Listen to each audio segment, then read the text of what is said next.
back to Brake Stand Garage. Today we're going to do a little bit of work on the C4 Corvette. Although a lot of stuff on this will look different than your Corvette, I can assure you the bumper removal and replacement will be the same. So what I mean by things will look different is I LS turbo swapped this. I got an intercooler up here. I moved the radiator frontwards and all that good stuff. But doesn't change the fact that we need to undo these. They're probably either 5/16 or 7mm screws up through here. They have them up under here going, this way. So you'll have to use a ratchet, like a box wrench. But if you have one that ratchets, that'll be ideal. You might also be able to take off your hood, which would make access to these a lot easier. But I'm gonna try and do it without doing that. Although I do have a feeling I will have to take off the hood. But there's definitely a series of these in here. I'm not counting them. But they go all the way around, come through here, and then on the bottom, I'll probably have to take this vacuum canister out.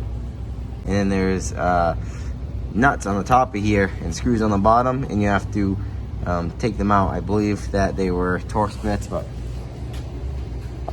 what I'll do is I'll start working on these, get the top off, jack it up, and then we can get under there and see what else has to come off for this bumper skin to come off.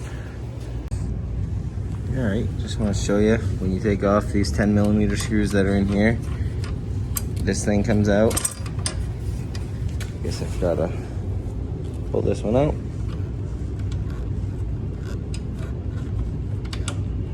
Come on, you bugger.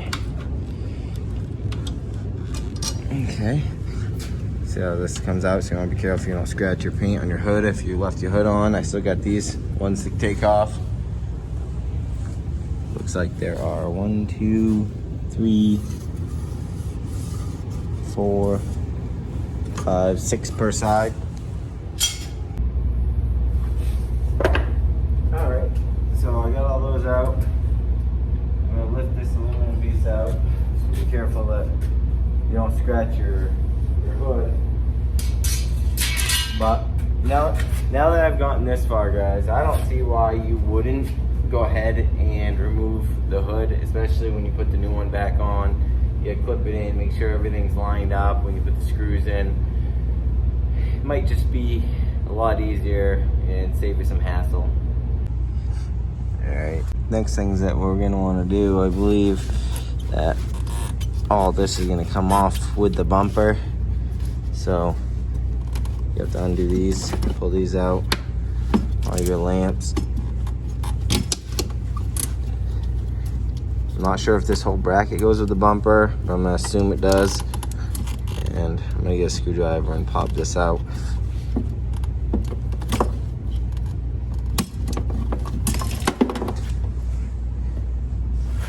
Looks like you got these 4 Torx bits that are going to come out. Those screws are going to come out to separate the bumper from the inner wheel well. If you're going to take this whole thing off in one piece, you can just undo these over here. There's some down there. You gotta reach up, try and, you gotta take these nuts off. And you can do all that a lot easier with the hood off. But I'm gonna go around, finish taking off these sockets and those Torx bits, and then we'll go ahead and get this thing in the air, and I'll show you what else we gotta do to get this bumper off. All right, guys, so basically this is about as far as I've gotten. This came off pretty easy. It was just 2 bolts here that had to be taken off, and then you just undo a few of these.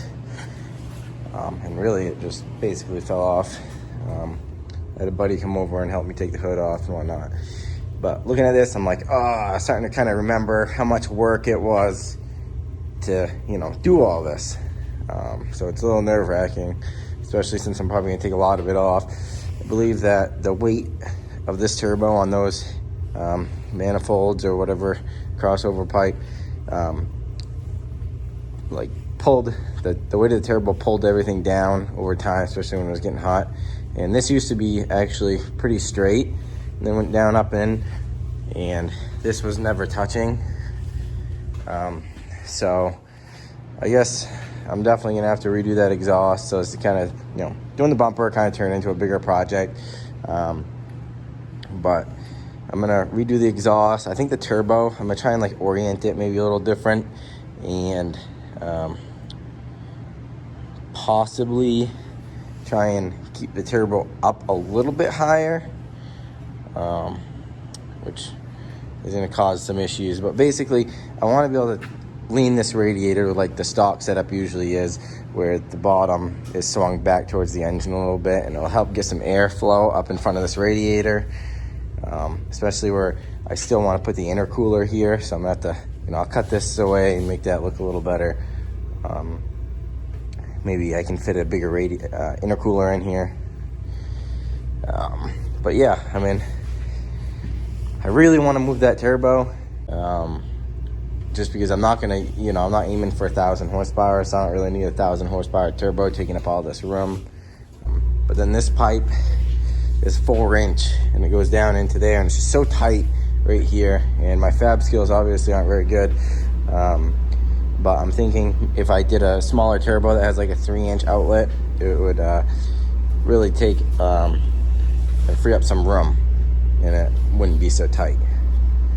Just, you know, everything's just so close. But anyways, guys, that's gonna do it for today. I have to finish this. I got a box of parts over here for that. I gotta reorganize everything, try and clean the garage up before it gets really, really bad. And then, hopefully, you know, pretty soon we'll jump on the go-kart project. Hopefully get this thing moving. But it would be great if it was done in a couple of weeks. And then we can start digging into the Maverick, which is a whole nother big project, but you know, something I want to do. So anyways, guys, take it easy, and thanks for watching. We'll see you next time.